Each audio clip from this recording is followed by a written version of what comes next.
आज आहे ना आपल्याला शेपूची भाजी करायची. आधी आपण निसून घेऊ.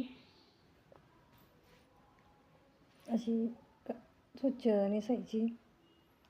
धुवून घेऊ. आता अशी चांगली खळखळ पाण्याने धुवून घेऊ. त्याच्यानंतर मुगाची डाळ धुवून भिजू घालायची. भाजी कापूस्तोवर छानशी डाळ भिजते तोपर्यंत. आता भाजी कापायला घेऊ. अशी बारीक कापायची म्हणजे छान शिजते ती. शेपूची भाजी बारीक कापावी लागते अशी.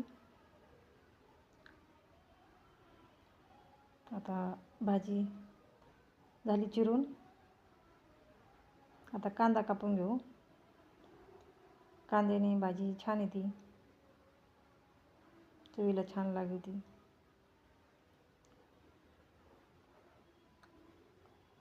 नंतर दुसरा कांदा, 2 कांदे कापून घ्यायचे.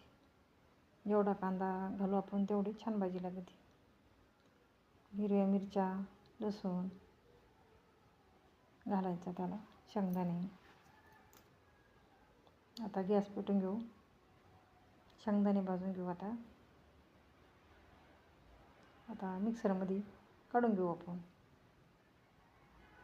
आता कढईत तेल ओतून परतून घेऊ. असा लालसर कलर येऊन द्यायचा. जिरे टाकायचे, हिरवं तिखट टाकायचं, शेपूची भाजी टाकायची, त्याच्यात डाळ टाकायची, अशी एकत्र करून घ्यायची. चांगली परतून घ्यायची अशी मस्त. मीठ टाकलं आता त्याच्यात. भाजी आता छान शिजली. भाजी आवडली असली लाईक करा, सबस्क्राईब करा.